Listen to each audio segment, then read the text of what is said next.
En nombre del Padre, Hijo y Espíritu Santo. Amén. Señor, que tu gracia inspire, sostenga y acompañe nuestras obras, para que nuestro trabajo empiece en ti como en su fuente y tienda siempre a ti como a su fin. Dios te salve María, llena eres de gracia, el Señor es contigo. Bendita tú eres entre todas las mujeres y bendito es el fruto de tu vientre Jesús. Santa María, Madre de Dios, ruega por nosotros pecadores, ahora y en la hora de nuestra muerte. Amén. Gloria al Padre, al Hijo y al Espíritu Santo, como en principio, ahora y siempre, por los siglos de los siglos. Amén. Sagrado Corazón de Jesús, en vos confío, Inmaculado Corazón de María, sé nuestra salvación. San José y todos los santos, rogad por nosotros. Ave María Purísima, sin pecado concebida. Bueno, tenemos aquí, seguimos nuestra lógica de predicados. Recordad que anteriormente ya hemos visto los tipos de negación, etc. Y nos quedamos viendo las dos reglas que plantea Galván dentro de, pues de este tema acerca de, pues sobre la negación, los tipos de negación que hay, etcétera, ¿no? Viendo siempre o haciendo ciertas observaciones dentro de las derivaciones. Él ofrece dos tipos de reglas: la autofundación, ¿no? Que es que partimos de un conjunto de fórmula, que una fórmula alfa se deriva de un conjunto de su negación, es decir, que la fórmula negada implica pues que existe esa fórmula, eso es la autofundación. Y así se demuestra a través de la negación clásica, como veis aquí, ¿no? Yo quiero demostrar que alfa se deriva de la negación de la tesis, ¿vale? Y partimos de ese axioma y usamos la negación clásica. Y luego tenemos el argumento de la autocontradicción, que quiere decir que la falsedad se deriva de la tesis. Yo parto de una tesis y de ella se deriva una negación de esa tesis, ¿vale? Aquí en este caso no sirve la negación clásica, sino que se usa la negación mínima, ¿vale? Bien, el argumento de autofundación funda una tesis sobre la hipótesis de que sea falsa, y en cambio, como veis aquí, es decir, fundo una hipótesis partiendo de que sea falsa, mientras que en el argumento de la contradicción asumo que la tesis es verdadera y que de ella se va a derivar una falsedad, ¿vale? Son dos cosas distintas. Es decir, una cosa es que yo niegue la tesis, busque negar la tesis, parto de esta tesis y se deriva lo contrario, por lo tanto es verdad que era negación la tesis, y otra cosa, ¿vale? Otra cosa es demostrar una tesis alfa partiendo del hecho de que su hipotética falsedad implica la tesis misma, que es lo que busca esta segunda fórmula, ¿vale? Es decir, yo lo que pretendo en este tipo de autocontradicción es demostrar la tesis alfa, ¿vale? Partiendo de que la hipotética falsedad implica la misma tesis, ¿vale? Es decir, que existe no alfa. Son dos cosas distintas una de otra. Vamos a verlo desarrollado quizás mejor dentro de este apartado de intuicionismo y tercer excluido. Bien, dentro de nuestro acercamiento a todo este campo, hemos hablado ya del principio de tercer excluido, ¿no? Que es decir, alfa o no alfa. No hay lugar a una tercera posibilidad. ¿Cómo entender este tercer excluido? Pues se puede entender en un doble sentido. El primero de ello, ¿no? Del sentido de la fórmula alfa y no alfa. No es válida de una manera genérica y absoluta, ¿vale? No hay que entender este tercer excluido de manera absoluta y genérica, como si fuera una especie de delirio omnisciente, es decir, como que todo problema es resoluble, ¿no? Porque es verdadero o es falso, es decir, no hay que tenerlo. O sea, se puede entender en el sentido de que la fórmula no es válida de una manera genérica y absoluta. Dentro del ámbito intuicionista, ¿vale? Nosotros se tiene que considerar que se debe poder mostrar o construir una demostración de una o de la otra. Es decir, yo podré demostrar alfa o no alfa para asumir este tercer excluido, ¿no? Pero de la una o de la otra se debe poder dar la demostración, ¿vale? Dentro de este sentido, no de una manera, repito, genérica y absoluta, que vendría a decir que todo problema tiene que ser resoluble sí o sí, porque yo puedo demostrar que es alfa o no alfa, ¿vale? No hay que entenderlo de esa manera, no es válida entenderlo de esa manera, pero sí quiere decirnos que yo puedo demostrar o alfa o no alfa, ¿vale? Yo puedo decir, mostrar que se afirma o que se niega, ¿vale? Pero no que todo problema tenga que ser resoluble, porque ciertamente no todo lo que hay es ni blanco ni negro. Por eso también hay lugar dentro del ámbito teológico, lugar a disputas. Ante el hecho de revelado, pues se ha demostrado que Jesucristo es camino, verdad y vida, es el único salvador de los hombres, y por lo tanto no es válido que ningún otro sea salvador de todos los hombres, solo Jesucristo, porque eso está demostrado. Ahora bien, hay ciertas cuestiones que pueden ser discutibles a nivel teológico. ¿Eso qué quiere decir? Pues se podrá demostrar alfa, o que no hay una verdad, digamos, clara todavía expresada por el magisterio al respecto, ¿vale? Por eso no hay que entender este principio en este primer sentido de una manera genérica y absoluta, ¿vale? Y hay que saber también que el tercer excluido no se está negando, no se está negando dentro de esta posibilidad el tercer excluido, es decir, no se está diciendo que es verdadera su negación, ¿vale? Es decir, no se está negando el tercer excluido, dentro de decir alfa o no alfa, es decir, no estamos negando que no alfa o no alfa, ¿no? El tercer excluido permanece siempre no contradictorio, ¿vale? ¿Por qué no contradictorio? Hombre, porque si lo tomamos de manera absoluta, querremos decir que no es posible de otra manera que solo alfa o no alfa, ¿vale? Bien, entonces, no es simplemente, hay que destacar, ¿no?, que el carácter no contradictorio, es decir, que algo no sea contradictorio, que alfa y no alfa no sean contradictorios, no es suficiente para la verdad y la existencia de alfa. Y esto es importante, es decir, no basta solo con decir que no es contradictorio, ¿vale? Que alfa o no alfa, porque puede darse alfa o no alfa, ¿no? Pues puede darse alfa o no alfa, bueno, puede darse otra cosa, ¿no? El hecho de que eso no sea contradictorio no quiere decir que alfa sea verdadero y que exista. ¿Esto quién nos lo ha demostrado? La doble negación intuicionista, ¿vale? Repito, por ejemplo, como hemos visto anteriormente, demostrar no alfa, es decir, es la negación de no alfa, ¿vale? Y que quiere decir que toda posible demostración a partir de no alfa va a llevar a contradicción, pero en ningún momento lo que nos está diciendo es que tenga que asumir alfa como una hipótesis que necesariamente me venga a llevar a contradicción, ¿vale? Entonces, ¿qué es lo que nos está diciendo la doble negación intuicionista? Lo que nos está diciendo esta doble negación intuicionista es que no se puede demostrar que alfa es indemostrable, o sea, que lleva al absurdo. Yo no puedo demostrar que alfa sea indemostrable porque no alfa, ¿vale?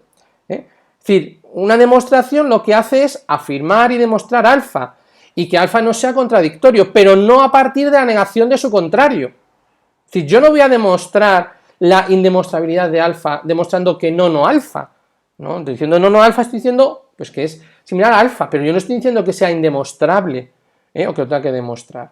¿Qué nos dice todo esto? Que la negación intuicionista, lo que hemos significado con este simbolito, negación y la i, ¿vale? Lo que está haciendo es ir todavía más allá.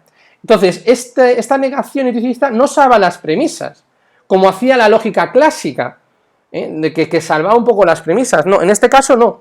Si un sistema lleva a contradicción, es decir, si yo parto de una tesis que me va a llevar a contradicción, quiere decir que yo puedo derivar de ella cualquier fórmula. Por eso, todas las lógicas, como bien ha destacado Galván en sus distintos estudios que lleva a cabo, todas las lógicas dialécticas que admiten la contradicción, y aquí tenemos que recordar la famosa dialéctica de tesis, antítesis, síntesis, ¿vale?, debe negar esta regla so pena de una completa banalización.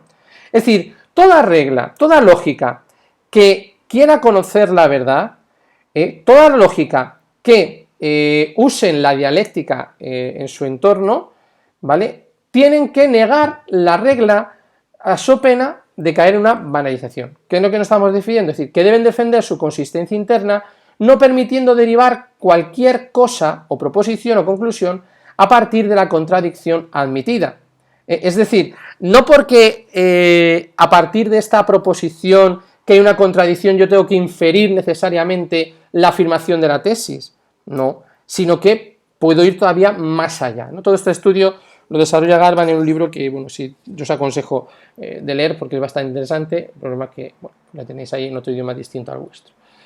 Bien, cálculo de predicados con identidad, ¿no? Es decir, vamos a dejar de un momento de lado esas reglas de derivación y vamos a ver de qué manera podemos hacer el cálculo de predicados con una cierta identidad.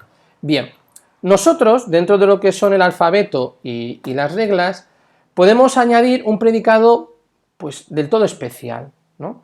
Que es importante, con dos argumentos: la identidad, y que viene formalizada con este símbolo. Sí que os advierto lo que os vengo diciendo varias veces, que no es lo mismo la identidad que la equivalencia, no es lo mismo. Bien, entonces vamos a introducir la identidad como un símbolo primitivo entre términos y que significa nombres propios, ¿no? Por ejemplo, Aristóteles, Venus, o los que sean, o también descripciones definidas, el maestro de Aristóteles, la estrella de la tarde, etcétera, que son de la misma manera que si fueran nombres concretos, ¿vale? Si yo digo, pues por ejemplo, ¿no?, seminarista de Yévenes, pues sabemos a quién nos estamos refiriendo, ¿no? Bien, entonces, algunos ejemplos clásicos de identidades entre términos. Por ejemplo, Platón es el maestro de Aristóteles, son idénticos, porque el maestro de Aristóteles es lo mismo que Platón. Aristóteles es el filósofo, así se le ha conocido. Scott es el autor de Waverley. Scott es Scott, Cicerón es Tulio, Marco Tulio Cicerón, ¿no? Pues son predicados donde en todos se está dando la identidad, ¿vale? Y hay que entender en este campo el verbo ser como identidad, que podríamos decir que es la misma cosa que, o no es otra cosa que, eso quiere decir la identidad, que es lo mismo, que repito, no es lo mismo que la equivalencia, no es decir igual, que dos cosas son equivalentes, que decir que dos cosas son idénticas. 2 kilos de paja y 2 kilos de plata son equivalentes, son 2 kilos, ahora no son lo mismo, no son lo mismo. Bien, la regla de la identidad, ¿en qué consiste? Bueno, pues tenemos un primitivo, que es este, ¿no? Es decir, que t es igual a t, es decir, si hago si va t, es igual a t. Esta regla de la identidad goza una serie de propiedades que hubiéramos podido estudiar más adelante en la lógica modal a través de una serie de símbolos o de esferas que quizás os resultaran más claras, ¿no? Pero vamos a ver una serie de propiedades. La primera propiedad partiendo de la identidad, que es la simetría, la propiedad simétrica. Quiere decir que si t es igual a r, r es igual a t. Es decir, si Platón es el maestro de Aristóteles, el maestro de Aristóteles es Platón. Si t es Platón, r es maestro de Aristóteles y son idénticos, quiere decir que si Platón es el maestro de Aristóteles, entonces el maestro de Aristóteles es Platón. Son idénticos, es una propiedad simétrica. Cuando tú te pones enfrente a un espejo que ves, pues se corresponden los datos. Aquí, brevísimo excursus, la simetría es curioso porque es correspondencia de partes, pero dentro de lo que es la mecánica cuántica, la simetría nosotros la entendemos como si fueran parte a parte, pero puede girar y dar lugar a otros valores, ¿no? Es un tema muy interesante, pero bueno, que simplemente os señalo para que sepáis de él, ¿no? Y eso quiere decir la propiedad simétrica. Otra propiedad, la transitividad, ¿no? La propiedad transitiva. ¿Qué quiere decir? Que si t es igual a r y r es igual a s, entonces t es igual a s, ¿vale? Es una propiedad de transitividad, ¿no? Es decir, si yo parto una cosa que es idéntica a otra y esa otra cosa idéntica es una tercera, la primera y la tercera son idénticas, ¿vale? Son cosas pues que son idénticas, es decir, la R hace de tránsito, ¿no? Y las iguala a las anteriores. Otra propiedad que se habla y que se estima, la de sustitución. ¿Qué quiere decir esto? Que la sustitución de las mismas variables individuales con términos iguales es una misma fórmula y no cambia la fórmula misma, ¿vale? Es decir, yo puedo sustituir cosas idénticas por cosas idénticas, ¿no? Si t sub 1 es igual a r sub 1 y t sub n será igual a r sub n, de ello se deriva que si alfa, x sub 1, t sub 1, x sub n, t sub n es igual a x sub 1, r sub 1, x sub n, r sub n, es decir, si estos son iguales, yo los podré sustituir de manera idéntica. Si dos cosas son iguales, las podré sustituir. Entonces, cuando, por ejemplo, esto usáis mucho a la hora, o deberíais de usarlo a la hora de hacer un trabajo, en un trabajo, ¿qué es lo que hacemos? Pues decimos, Platón tal, Platón tal, Platón tal, pero no siempre usamos la palabra Platón, porque puede resultar, pues a veces muy pesado, o no, o el momento de escribirlo, pues no resulta igual. Entonces, una vez dice Platón, otra el maestro de Aristóteles, etcétera, ¿no? Por ejemplo, imaginad que estáis haciendo un trabajo sobre Santo Tomás de Aquino, pues si vais a nombrar a Santo Tomás de Aquino 3, 4 veces en un mismo párrafo, no vais a decir siempre Santo Tomás de Aquino, pues Santo Tomás de Aquino, pues Santo Tomás de Aquino, no. Buscamos cosas idénticas. Santo Tomás de Aquino, el Aquinate, el gran filósofo, el comentador de Aristóteles, etcétera, ¿no? Es decir, pues como sinónimos, pero que en realidad no son sinónimos porque se refieren a cosas idénticas, ¿vale? No equivalentes. Y luego el principio de los indiscernibles. ¿Qué quiere decir esto? Bien, de manera general, dos términos son idénticos, ¿vale? Dos términos tienen la misma identidad cuando sustituidos en el mismo contexto, no alteran el valor de verdad del dicho contexto, es decir, resultan indiscernibles. En latín se decía salva veritate, es decir, cuando yo sustituyo, si dos términos son idénticos y yo dentro de un contexto lo sustituyo, no cambia el valor verdadero de lo que se dice. Por ejemplo, si yo estoy haciendo una reflexión sobre Platón y lo cambio por el maestro Aristóteles, no cambia la verdad de ello. Pero si no fueran idénticos y cambiara, sí cambiaría la verdad. Imaginad que en vez de decir, en vez de referirme a Platón, el maestro de Aristóteles, o me refiero a Avicena, ¿no? Pues el comentador de Aristóteles, no es el gran comentador, ¿no? Pero el comentador de Aristóteles, ¿no? Entonces, claro, si yo los cambio, pongo Platón, maestro de Aristóteles, y comentarista, pues voy a tener fallos y errores en la redacción, ¿no? Es decir, porque si son idénticos no tendría que alterar, pero cuando no son idénticos sí que alteran, sí que cambia el significado, no se entiende lo mismo, pero si dos términos son idénticos y quiere decir que a sustituirlo no altero el valor de verdad, eso quiere decir que son indiscernibles. ¿Por qué? Porque son idénticos. Entonces, si de x se deriva alfa, entonces de x, si x igual a t, alfa xt, ¿vale? Es lo que nos está diciendo. Bien, vamos a hablar ahora acerca de la identidad y la denotación, porque es bastante interesante lo que a este respecto se nos propone. Bien, sobre la identidad y la denotación. Bien, la identidad, dentro de lo que es nuestra lógica de predicados, tiene un papel fundamental, es imprescindible. ¿Por qué? Porque hace posible la formulación de expresiones descriptivas que permiten individuar de qué cosa se está hablando cuando un objeto no nos es dado por conocimiento directo. Esto es lo que nos ayuda a hablar o poder, digamos, denotar objetos de los cuales yo no tengo un conocimiento directo, ¿vale? Un conocimiento directo. Es decir, nosotros en lógica, gracias a que, pues a lo mejor yo no conozco a Platón, pero sigo el maestro Aristóteles, entonces ya sí que sé quién es, ¿vale? A lo mejor tú no sabías que Scott había escrito Waverley, pero bueno, pues ya lo entiendes, pues ya has adquirido, ¿no? No sabías de esa obra, pero como sabes quién es Scott, pues ya lo tienes, ¿no? Por lo tanto, puedo hacer posible formulación de expresiones descriptivas, puedo individuar de qué cosa se está hablando, aunque no tenga un conocimiento directo de la misma, gracias a esa descripción que he recibido, gracias a esa expresión descriptiva, ¿vale? Vosotros a lo mejor nunca habéis oído hablar de Nino Cocchiarella, pero si se dice el gran judío lógico del siglo XX de Estados Unidos, pues bueno, más o menos entendéis que puede ser, ¿vale? Cosa que si dice Nino Cocchiarella, pues no se entiende del todo bien, ¿no? Bien, para poder conocerlo, ¿vale? Hay que describirlo, evidentemente, ¿no? Y para ello tenemos que formular expresiones de x igual a él, es decir, lo que tú desconoces es igual a lo que sea, ¿no? Por ejemplo, pues Platón como el maestro de Aristóteles, a lo mejor tú no conoces quién es Platón, pero sí conoces quién es Aristóteles, bueno, pues su maestro que se llama Platón, ¿vale? Tú a lo mejor no conoces, imaginaos, ¿no? A Francisco Cerro, pero si dice el nuevo arzobispo de Toledo, entonces ya sí, ya sé quién es, ¿no? Entonces, de la singularidad inicial del universo actual no tenemos un conocimiento directo. Ciertamente yo del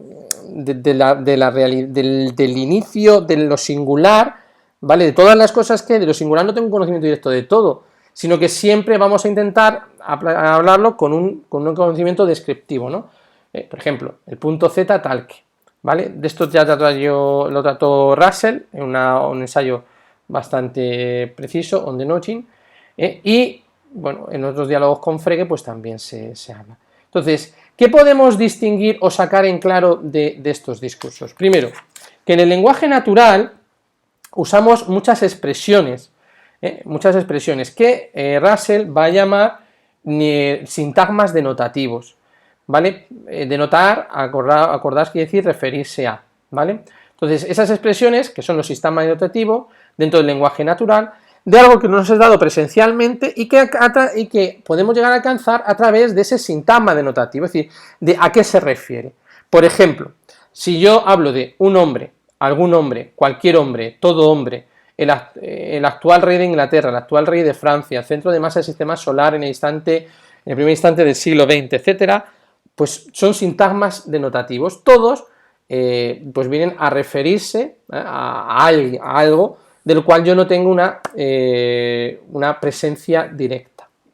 Ahora bien, cabe preguntarse, ¿estos sintagmas, ¿no?, verdaderamente denotan? ¿Nos dan o nos remiten al objeto ausente? Y cuando usamos una expresión, ¿ofrecen su contribución insertando lo denotado en la expresión o insertando su significado? ¿Tienen esos sintagmas denotativos algún significado? ¿Tienen algún significado esos sintagmas denotativos? Russell lo que va a decir es que esos sintagmas que hemos visto, ¿no?, un hombre, algún hombre, cualquier hombre, actual rey de Francia, etcétera, son denotativos en virtud únicamente de su forma. Y a veces la forma de los sintagmas es engañosa. Por ejemplo, él puso un ejemplo, ¿no?, he encontrado un nombre. Ahora bien, un nombre, ¿a quién se está refiriendo con un nombre? ¿Cuál es, a qué denota eso, ¿no? Entonces, por eso dirá él que los sintagmas denotativos no denotan nada y no tienen significado sino en la medida en la cual contribuyen al significado de la expresión a la que pertenecen. Y es necesario reescribir esta fórmula lógica de otra manera para poder salvaguardar pues un poco esta expresión, ¿vale?, dentro de lo que es su noción de sintagma denotativo. Por ejemplo, hay que intentar transformar todas las expresiones en las que aparecen, por ejemplo, también el círculo cuadrado, ¿no?, también hay sinsentido, el actual rey de Francia, si Francia es una república no hay actual rey, ¿vale?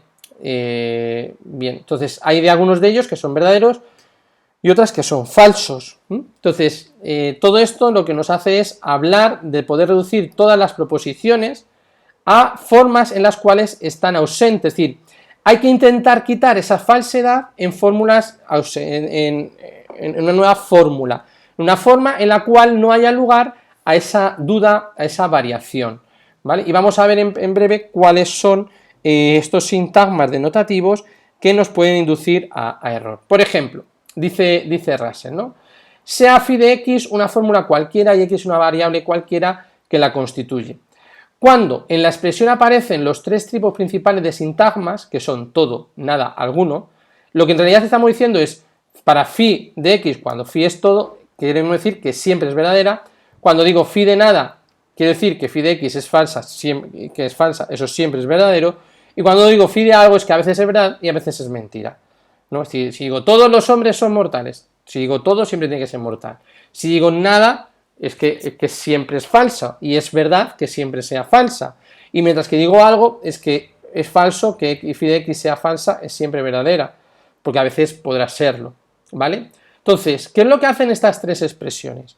Pues no expresan otra cosa que los valores de verdad de fórmulas cuantificadas que hemos visto. Por ejemplo, el sintagma denotativo todo, ¿vale?, dentro de esta expresión, se refiere que siempre es verdadera porque es universal.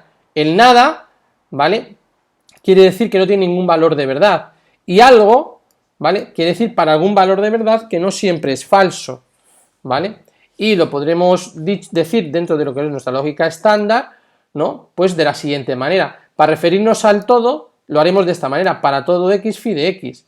Todos son filósofos, por ejemplo, para todo elemento x, x es filósofo, y diremos que siempre es verdadera. Para ninguno, para todo x, no phi de x, que no todos no son filósofos, o ninguno es filósofo, ¿vale? Por ejemplo, alguno, pues no siempre que para todo x no phi de x, no todos no son filósofos, que quiere decir que alguno es filósofo, ¿no? Bien, de esta manera, esto vemos también por la tabla de equivalencia que es idéntico a esto otro, que existe un x tal que phi de x, ¿no? Bien, al menos uno es otra de las expresiones que podemos ser, pues es decir, existe un x tal que phi de x, quiere decir que existe al menos un filósofo, ¿vale? Dentro de lo que es los principios de matemática, cuando hablan ahí Russell y Whitehead de existencia, hay que notar que hay que entenderlo en el sentido de hay o habrá, ¿vale?, al menos un objeto que la haga verdadero, si no, no tiene sentido esa existencia. Cuando queremos decir que existen al menos dos, pues hay que meter otra variable, no solo la x, sino la y. Entonces pues decimos, existe un x tal que y existe un y tal que phi de x y phi de y, y no es posible que x e y sean idénticos, ¿vale? Bien. Al menos n, que cuando quiere decir que existe al menos un número, ¿no? Pues lo tenéis aquí. Existe un x, existe un y, existe un z, tal que estas cosas se dan y no son idénticas ninguna de ellas, ¿vale? Es lo que es decir con existe al menos. Como máximo uno, ¿no? Como decimos, existe como máximo un filósofo, pues quiere decir que solo uno de ellos puede serlo, por eso si hay dos elementos tienen que ser idénticos, ¿vale? Exactamente uno, cuando queremos decir que existe exactamente uno, pues quiere decir que existe un x tal que x es filósofo y para todo elemento y si goza de esa propiedad, entonces tiene que ser idéntico a x, para decir que solo existe un filósofo, ¿vale? Exactamente 2, pues igual, vemos aquí esta otra fórmula que tienen que ser diferentes. Exactamente n, pues lo mismo, ¿no? Cuando decimos que existen n filósofos, ¿vale? Toca ahora hablar o decir una breve palabra sobre lo que llamamos las descripciones indefinidas y las descripciones definidas. ¿Qué son las descripciones indefinidas? Pues cuando aquellos que usamos un artículo indefinido, he encontrado un hombre, ¿vale? Un hombre, no digo quién, sino un hombre. He encontrado un filósofo, ¿vale? Bien, encontrar un filósofo no es siempre falsa, porque puede decir pues, que es verdad que he encontrado un filósofo. Y para poder formalizar la indefinido, pues hace de esta manera sencilla. Existe un x tal que x goza de la propiedad f y hay una relación entre r y x, ¿no? Binaria donde r se encuentra y x es la individual, ¿vale? Eso es, y x es esto no es una R, ¿vale? Eso está mal en el manual, se refiere que sea una X. Bien, descripciones definidas. Vamos a ver a qué nos estamos refiriendo dentro de este campo, que es un poquito más complejo, pero bastante más interesante. Son expresiones, son las construidas en lenguaje natural cuando tenemos el artículo determinado, el, ¿no? De hecho, cuando vamos y acudimos al Evangelio de San Juan, ¿no? Cuando dice Jesucristo, soy el camino, la verdad y la vida, ese el quiere decir que está bien determinado, ¿no? Ese artículo determinado, el X tal que.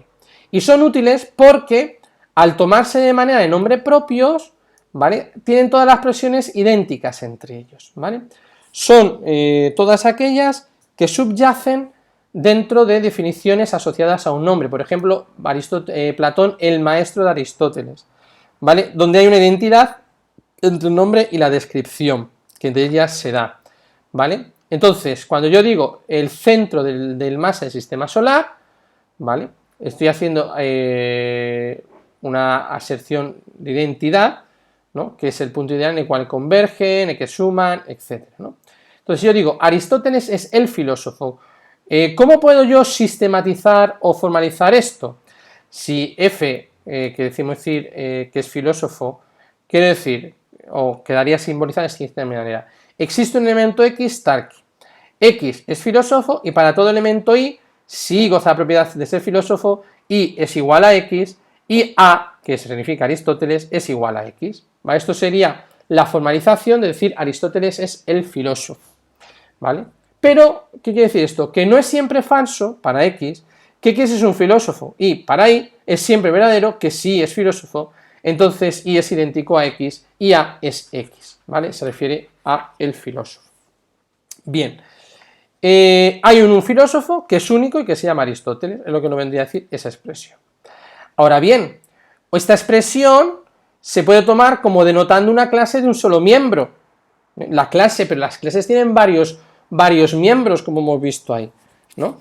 Entonces, todos los nombres propios y los términos descriptivos singulares pueden ser tomados denotando clases de este tipo. Por ejemplo, si A va a ser el predicado que nota ser el autor de Waverley, ¿vale? Y ese es el nombre propio de Scott, entonces existe un único elemento X tal que X es el autor de Waverley y X es Scott, es lo idéntico, ¿vale? O dicho de otra manera, existe un elemento X tal que X goza de la propiedad de ser autor de Waverley y para todo elemento Y, si Y goza de la propiedad de ser el autor de Waverley, entonces Y es igual a X y S es igual a X, Scott es igual a X, es Scott. Daos cuenta que aquí se ha introducido este nuevo simbolito que es el signo de exclamación para significar la referencia individual y que se traduce como existe un único tal que, ¿vale? Existe un único tal que. Estas expresiones que nosotros usamos dentro del lenguaje natural son más complejas que las expresiones singulares de identidad, sería Otto de Waverly, y que viene tomada como un todo, pero que denota una relación entre una persona y un libro, entre Scott, que es la persona, y el libro, que es autor de Waverly, ¿vale? Y por ello puede presentar una serie de pues una precisión, ¿no?, dentro de nuestro campo. Pero vamos a intentar representar esta expresión, ¿no? Platón es el maestro de Aristóteles. Ser maestro es una relación entre un alumno y un profesor. Por lo tanto, M, que es la relación ser maestro, X y, ¿vale? Entonces, M lo que está denotando es ser el maestro de. Entonces tendríamos esta fórmula, ¿vale?, de esta otra manera. Existe un elemento X y existe un elemento Y tal que, dada la relación de maestro entre X y Y para todo elemento Z, si M, Z, Y, entonces Z es igual a X y P es igual a X, ¿vale? Es decir, P es Platón, ¿vale? Entonces, esta sería la formalización de Platón es el maestro de alguien, porque no se ha especificado realmente la I, ¿vale? Para obtener que sea el maestro de Aristóteles, no se tiene que tomar cualquier variable dentro de esta formalización, sino que habría que tomar la A, concretamente, que hace referencia a Aristóteles, pues se pondría MXA, ¿vale? Y eso sería el denotado de ser maestro de Aristóteles. Bien, más adelante se verá esa relación entre relaciones y descripciones. Nosotros vamos a seguir con nuestro ejemplo, ¿no? Entonces, dentro de la expresión Platón es el maestro de Aristóteles, que podríamos decir que es este elemento X, tal que M será la relación M entre X y A, y para todo elemento Z dentro de la relación M, Z, A, entonces, si esto se da, entonces Z es igual a X y P es igual a X. Y esta es la formalización de decir que Platón es el maestro de Aristóteles. Perdón. ¿Vale? Que Platón es el maestro de Aristóteles. O el filósofo, si queremos referirnos de otra manera, ¿no? Bien. Se podría convertir de esta manera la expresión que hemos visto anteriormente, ¿no?, donde veis que hay varios símbolos de conjunción, etcétera. Sintetizada vendría con este nuevo símbolo que se inventa, que existe un único X tal que, ¿vale?, etcétera. Bien, nosotros simplemente vemos que se siguen usando signos de cuantificación, signo de identidad, etcétera. Bien, evidentemente tiene el aspecto negativo de vaciar de significado ontológico estas expresiones que queremos traducir. Ese es el peligro que corren, ¿vale? Y veremos cómo este signo de identidad pues ha traído también sus qué. Vamos a detenernos ahora en una serie de principios que, bueno, concretamente los 3 principios fundamentales de las lógicas que vienen desde la época de Aristóteles, ¿vale? Y que son tautologías porque son siempre verdaderas, ¿vale? Es notable el hecho de que sean fórmulas derivables a partir de un conjunto vacío de asunciones. Va a decir, nosotros vamos a partir de una asunción que parece vacía y vamos a derivar estos principios fundamentales. El primer principio vamos a entender el principio de identidad. ¿Qué nos dice el principio de identidad? Que si alfa se deriva a alfa, entonces será alfa, ¿vale? Toda proposición implica materialmente y formalmente a sí misma, ¿eh? Es decir, yo uso la expresión, pues tiene que implicarse de alguna manera. Otro principio, el principio de tercer excluido. ¿Qué quiere decir? Alfa o no alfa. Este es el principio de tercer excluido. O es o no es. ¿Cómo se deriva esto? De alfa o no alfa. Bueno, nosotros partimos de los axiomas. Tenemos 2 axiomas. Si alfa deriva a alfa, alfa no alfa. ¿Vale? Bien. Y introducimos la disyuntiva, según los apuntes que tenemos anteriormente. Entonces, alfa o no alfa, y no alfa, alfa o no alfa. Y llevamos a cabo el principio E que hemos estudiado anteriormente y nos queda alfa o alfa, ¿vale? El principio de exhaustión que hemos visto anteriormente, ¿vale? Bien, daos cuenta que necesitamos, están necesariamente relacionadas para derivar, necesitamos el principio de exhaustión, y que recordaréis que el principio de exhaustión lleva consigo la negación clásica, por tanto estamos dentro de un cálculo clásico. Y un tercer principio es el principio de no contradicción, es decir, que no es posible alfa y no alfa. ¿Cómo se deriva esto? Pues primero, a los axiomas, ¿no? Alfa y no alfa se deriva de alfa y no alfa y no alfa se deriva de alfa y no alfa.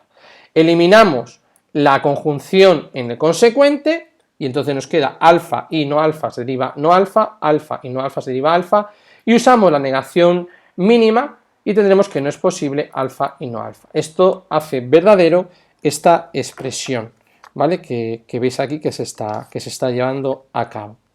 Entonces, ¿qué podemos sacar en claro de todo esto? Primero, el hecho de que el principio de no contradicción se haya obtenido solo a partir de la regla de negación mínima, que no usa negación clásica, quiere decirnos que esta regla se puede derivar en todos los cálculos proposicionales. Es decir, que el principio de no contradicción es válido en un cálculo clásico, en un cálculo excepcionalista y en un cálculo mínimo, que es universal. Y esto nos quiere decir que tanto el principio de tercer excluido como el de no contradicción no son equivalentes.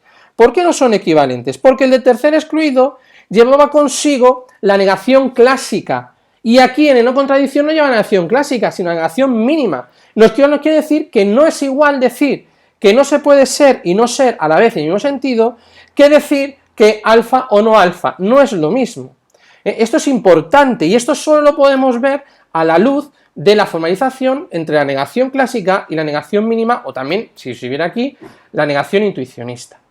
También es curioso que tanto el tercer excluido como la no contradicción se pueden derivar a partir de un conjunto vacío de asunciones, y por eso son principios, ¿vale? Esto significa que aunque sean reglas sintácticas de los respectivos cálculos, ¿vale?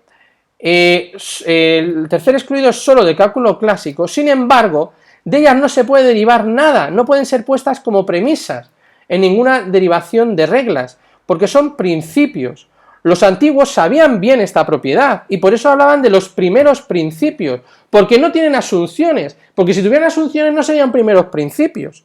Por eso se llamó tanto al principio de identidad, como al principio de tercer excluido, como al principio de no contradicción, primeros principios, para significar que no se puede derivar nada de ellos, es decir, que de ellos no se deriva nada, o que ellos no son derivados de nada, ¿vale? Que no son premisas en ninguna derivación de reglas, porque estamos hablando de derivación de reglas, ¿vale? A veces, decir alfa y no alfa, ¿vale? Se habrá llegado con este título que viene a indicar lo absurdo de esta prueba. Bien, nos quedaría hablaros ahora de los apuntes de semántica, pero no vamos a entrar en ellos porque no va a ser materia de examen y por lo tanto de esta manera daríamos por terminado este capítulo de la lógica de predicados. Gloria al Padre, al Hijo y al Espíritu Santo, como en el principio, ahora y siempre, por los siglos de los siglos. Amén.